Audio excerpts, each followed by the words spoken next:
Hey, this is Kamera again. We're on day number 363, Revelation chapter 13 through 16.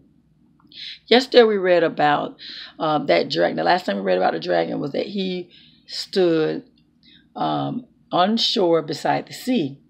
So get this. How about rising out of the sea a beast with 7 heads, 10 horns, and on each horn is a crown. That's scary, that's creepy, right? But get this. On the beast's 7 heads is written blasphemous words about God. Isn't that something? Names that blaspheme God is what it says. The dragon then gives the beast his own power, his own throne, and his great authority. One of the heads of the beast was fatally wounded, and it was miraculously healed. And so when the people all over the world saw this, they were amazed by that, and they gave allegiance to this beast.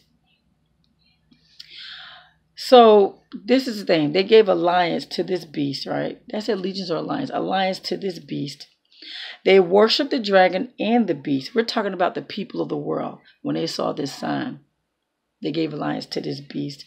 And for 42 months, the beast was given authority to do whatever he wanted to do.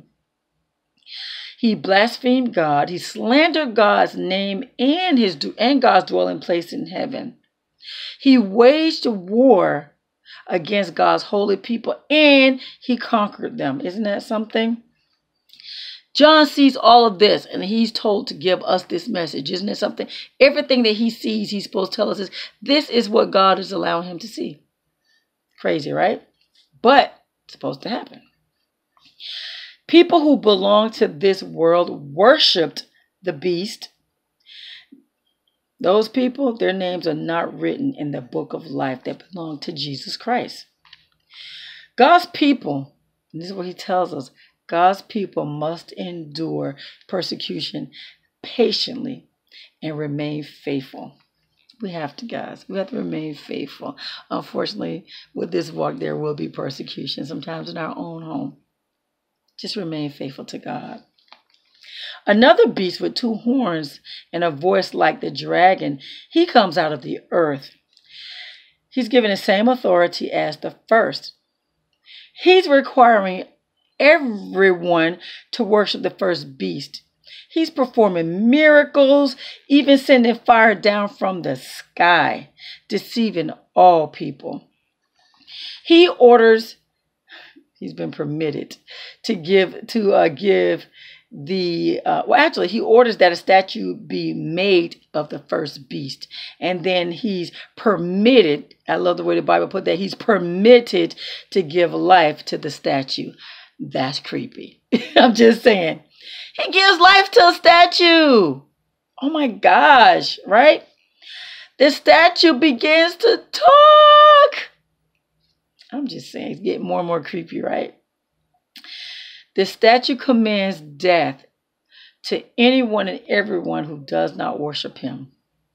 Then he requires that every person be given a mark on their hand or their forehead.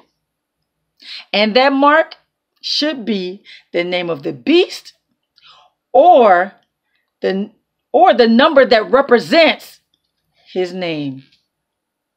That number is 666. Yes. And the meaning of this number 666 is the number of man. Isn't that something? Kind of got stuck on that one. I'm trying to figure, like it's a puzzle I'm trying to figure out. I don't know. Just don't take that number, guys. Don't mark your bodies with this beast's name. I'm just saying. Because when you give a name, you're branded. Hey, look at this fact. Yesterday we read was it yesterday or previously in Revelations, we read where God sent out his angel to mark his people, God's people, mark. Notice how the devil is also doing the same thing. He's imitating God. Now he's requiring that people have his mark on their forehead or on their hand. Isn't that something? He's imitating God with the miracles and everything. Yeah. So John sees the lamb and he sees 144,000, the 144,000 with the Lamb. Remember the 144,000? 12 of the 12 tribes, 12,000 each received that seal of God. Isn't that something? So yeah, so that 144,000, the Lamb and that 144,000 are on Mount Zion. John hears the choir, this great choir, singing from heaven in front of God's throne before the 4 living beasts and the 24 elders. So John hears this. This is the thing though. Only the 144,000 were the only ones who could learn the song. This 144,000 are pure and they are blameless. They are a special offering to God and the Lamb. Isn't that something? So John sees another angel flying. This angel's flying, and he's carrying the good news. He shouts, "Fear God and give glory to him." He says a few other things, but I just want to point that out. Another angel, now get this, another angel, he shouts, "Babylon, that great city, has fallen." And he says a few other things. I just want to point that out. A third angel follows him, shouting, warnings, all type of warnings. You got to read this, guys. You have to read it. Warnings against all those who worship the beast and the statue. Anyone who takes the mark, there's a warning against them, and that's what the angel is warning them. He's shouting warnings against them. These people who take those the mark of the beast, they will experience God's wrath and his judgment. And he goes on and say what type of judgment they're going to receive. But I did point out one thing: they're going to be in torment forever. Isn't that something? So John is told to write, and he says in his writing to write, "Blessed are those who die in the Lord from now on." Isn't that something? Blessed are those who die in the Lord from now on. John sees a man sitting on the cloud. They said this man looks like the Son of Man. And he's wearing a gold crown, but he's holding a sharp sickle. Another angel comes out of the temple and he shouts, "Swing that sickle." And so the man on the cloud, he swings this sickle. But this is what the angel says: the time of harvest has come. It is time to harvest for this great crop on earth. This great crop on earth is ripe. It's time to harvest. So yeah, once he does that, once that man on that cloud swings that sickle, the earth is harvest. Another angel holding a sharp sickle, he comes out of the temple of heaven as well. And then after that, another angel, he comes.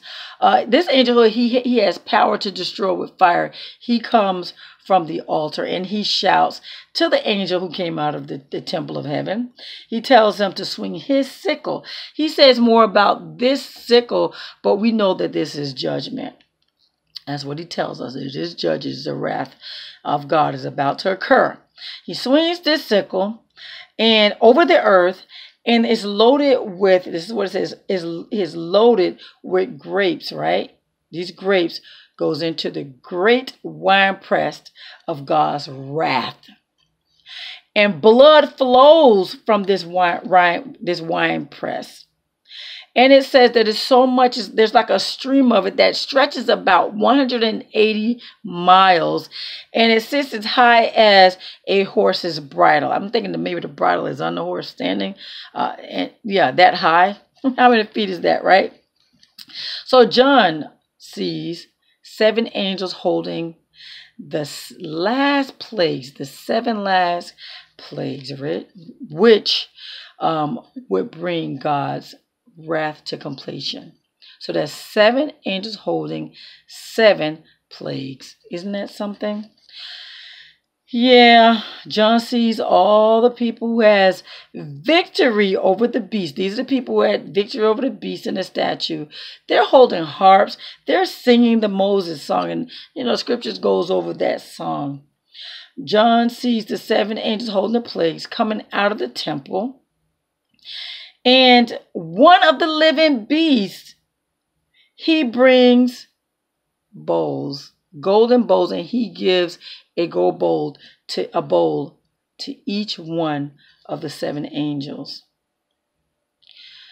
Those gold bowls are the wrath of, they're actually holding the wrath of God.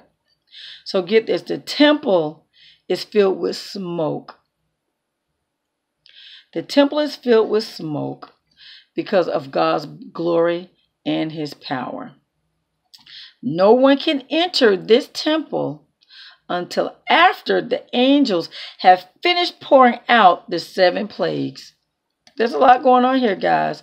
So John hears this mighty voice from the temple, and it says to the angels, "Go, pour out the 7 bowls of God's wrath onto the earth." So the first angel, he pours out his wrath, the bowl of wrath, to the earth, right? What happens is horrible malignant sores appear on everyone. Isn't that something? The second one, he pours his out into the sea. Everything in the sea dies. The third one, he pours his into the rivers, the springs, and they become blood. The fourth one, over the sun. He pours out the wrath over the sun, and the sun becomes scorched, like scorching fire. Everyone is burned.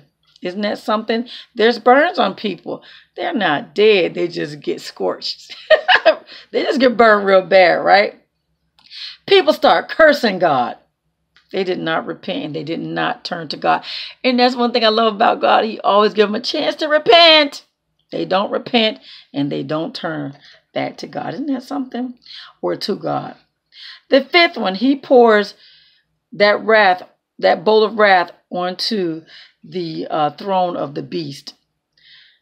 And the kingdom is plunged into darkness. Isn't that something? His subjects, they curse God. They curse God. They did not repent or turn to God. The sixth one, he pours the bowl of wrath into the Euphrates River. Now, there's a purpose for this. It dries up the Euphrates River. This will allow the kings from the west to go to the east, or the east to go to the west. Anyway, it stops any hindrances for them to meet. Get this, John sees 3 spirits looking like frogs coming out of, this is the thing, coming out of the mouth of the beast, the dragon, and the prophets. Isn't that something? Or the false, I'll say the false prophet, not prophet, but false prophets. Now, their whole purpose was to go to the rulers. They go to the rulers and cause the rulers to gather for battle. And who is this battle against? The Lord. And they called that battle Armageddon. Isn't that something? So get this, the 7th angel, he pours out that bowl of wrath into the air. And once he does that, a mighty shout from the throne in the temple yells out, "It is finished." It is finished. Those are some powerful words, especially coming from the throne of God, right? It is finished. Then there's thunder that crashes, there's and rolls, there's lightning that's flashed, there's a great earthquake that was struck, greater than any that we've ever experienced since the earth been created. Cities and nations, they fell into heaps of rubble. There's a terrible hailstorm. Hailstones as heavy as 75 is what it says. I'm thinking 75 pounds, 7.5 pounds. I'm not certain. But these are big hailstones, and they fell onto the people. These people still cursed God. Guys, there's so much happening here.